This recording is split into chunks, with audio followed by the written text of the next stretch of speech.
Alrighty, take two on this one. We just had a technology blip, which I love technology when it's working correctly. So I am Erin Chase from $5 Dinners. Welcome to my kitchen and to our weekly Dinner Made Easy show, where I'm hoping to encourage and inspire you to cook at home, save lots of money with super simple meals like this one, this bacon cheeseburger chili that we are going to enjoy tonight. We're going to cook it in the multi-cooker, but I'll also talk about other ways that you can cook this one. If you're catching the replay, slide it forward. I like to say hello to our live viewers and ask a question. And tonight's question, if you already answered, don't worry, don't have to answer again if you want, unless you want to. But tonight's question is, how did you learn how to cook? We actually, this is take two, like I said, so we had a couple answers on the last video. Mom taught her, I think it was Amy, Mom taught Amy, or Amy taught herself. And learned stir fry was the first one that she learned. So tell me, what was the first, who taught you how to cook, and what was the first thing that you made? Ryan, shoot me with your question. Don't shoot me, but like, hit me up with your question. I'm going to switch views, and we're going to get right started with the recipe. So this is why I love the multi-cooker. You can brown the ground beef on the stovetop mode, and then you can just switch the mode over to either slow cooker or change the stovetop mode to low and let it simmer for 10, 15, 20, 30 minutes. So I'm going to turn this on.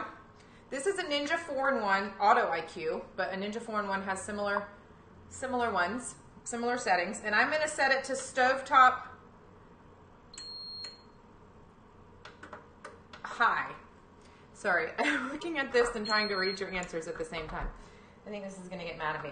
I'm just going to show this to you, kind of funky angled, sorry. Stovetop high, you can see that one. I just pushed it once and it got to stovetop high. So in a second, this is going to start to sizzle, and we'll brown it. Deidre says she learned in home economics, and your favorite first thing you ever cooked was peanut butter cookies. Girl, sounds amazing. All right, over here we're slicing an onion. I got this started on the last live, and I'm just going to dice it up fairly small. I typically lop off both ends and then peel off the skin, and then I do this sort of like half moon to chopping sort of methodology, and it seems to work really well for me. It's kind of my preferred onion. I know there's different ways to chop an onion, but that's my preferred way, and that's about as big as we need them to be. They will sweat and shrink a little bit here and there. Oh goodness, the jokester's here. Ryan's in the house, y'all. Hi Natalie, how are you, friend? So it must be morning for you. It's my friend Natalie in Australia. Do you know what you're making for dinner tonight yet? Maybe you should make this, if you have the ingredients. This is fairly common ingredients, very budget-friendly ingredients. Get your ground beef when it's on sale, or from BACON Fresh. I have coupon codes for you I can drop here later. I am out of the meat that I had frozen without preparing it for a meal. So I had done 80 pounds of ground beef back in, let's see, I think I'm going to save some of this onion for another meal this weekend. We don't need all of that. I'm just going to save that. That's plenty right there. It's starting to sing. This has a little bit of a slower build here. It's not quite as fast as my gas stove if I were doing this in the skillet, but it'll get going here in just a second. It's got to get everything all nice and warmed up underneath. And this is a lean ground beef, so I don't have to, I'm not going to drain this. If you were using a fattier ground beef, you might want to drain this off. But because I'm trying to keep this all in one dish and just keep it simple, very few dishes, I'm going to have the cutting board and I'm going to have this to clean later. So I'm trying to keep it super simple. So that is, that's why I'm doing this, and that's why I love the multi-cooker. Suzanne, thanks for sharing that. That's interesting. I wonder why. What do you think it was, Suzanne, about them learning how to cook, or just as they, you know, as you guys grew older, they just decided they wanted to cook? All right, I'm opening cans now. Let me flip this around since we're done with these onions.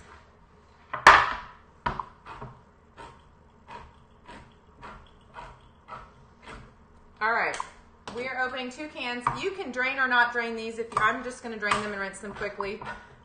Pinto beans and red kidney beans are the beans of choice here. If you wanted to do dry beans, that's an option as well. You'd probably want about a ½ pound of dry beans. If you're going to do the dry beans, you would need to do the slow cooker all day to get them nice and cooked through. All right, so the multi-cooker has several different cooking functions, which is obviously why it has the name multi-cooker. So one of the things that it really does nicely is it will brown ground beef. It's taking a little while to get going here. Maybe I need to turn up the temperature. No, it says it's up.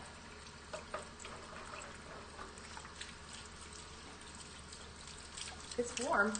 It's just taking a while. All right, well, you guys wait for this to cook. Why don't you listen to Ryan's jokes?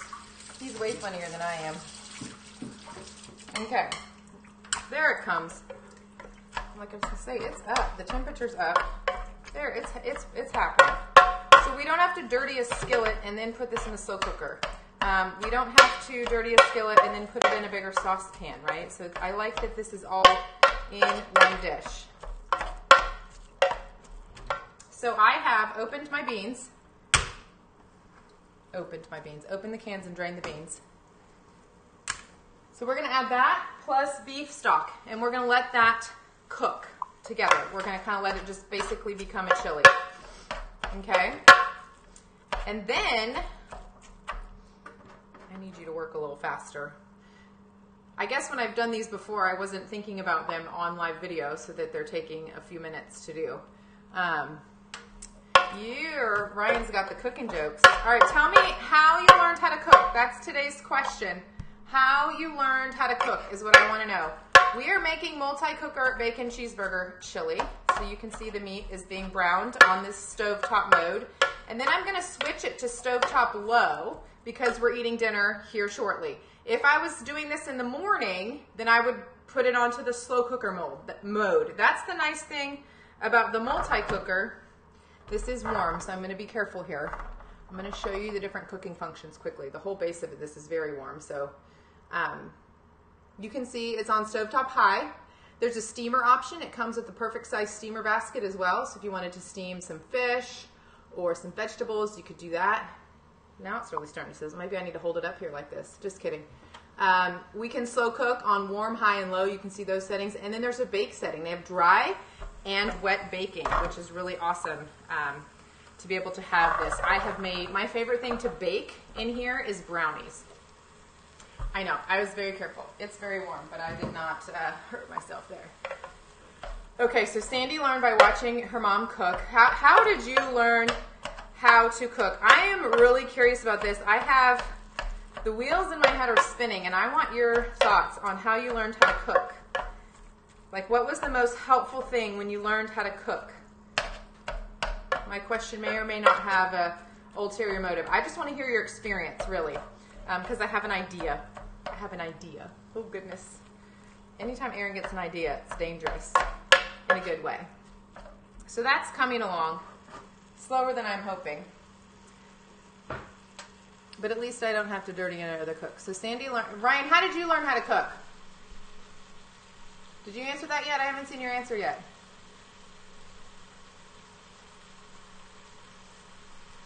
How did you learn how to cook? Judy, how did you learn how to cook? Oh, there's your answer. Oh, goodness. So that did rub off on you. Now it's going. Just took a few minutes to get warmed up. This is not a slow cooker. How did you learn how to cook? No more jokes until you answer the question, Ryan.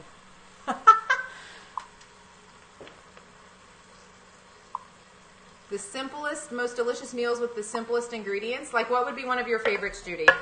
Not to send you down memory lane for maybe memories you don't want to have or be reminded of, but like, what was your most favorite? Did you guys see that onion fly out of here? I like popped it wrong and it like took a catapulted out of here. Curious to know your favorite. Lisa says, Stephanie watching mom and grandma cook. I love it. Lisa watching mom and grandma. This is amazing. You guys, my mom didn't cook, so I'm super, I mean, she kind of did. I'm super impressed with you guys and your moms and your grandmas. My grandmother loved to cook, and I watched her a little bit, but I didn't, when I was with her, I would spend time. with her sometimes during the summer, and I would watch with her, and I'd watch her cook. So, yeah, that's amazing. I love to see that and hear that. So the Better Homes and Garden Cookbook, anything with pesto. Erin says the Better Homes and Garden Cookbook. I will say, I maybe made up 1 or 2 recipes out of there, that same cookbook, the red and white one, early on, even before I went to the Dominican Republic. That's where I learned how to cook. I learned how to cook, I think it was Amy on the last video said survival. You just kind of had to learn. I was the same way. It was either eat rice and beans and tostones and pollo every night in the Dominican Republic, which I liked, but I didn't want to have it every night. So this is about ready. Almost brown through. I want to get it a little bit more brown through. And then, I seriously don't remember it taking this long before, but maybe because I wasn't thinking about the live video feed. But in a second, we're going to stir in all the other ingredients. Okay? Be appropriate, Ryan. Be appropriate. Ryan is an Eskimo, wishing he was an Eskimo.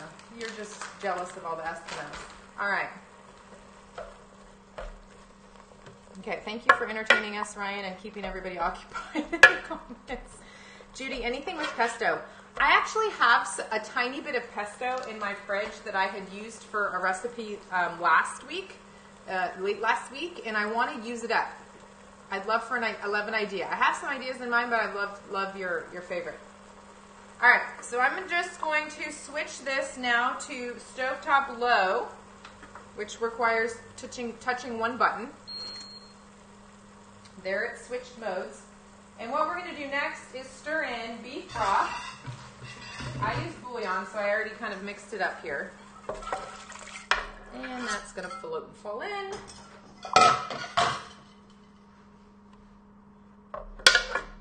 You guys, for real. Okay.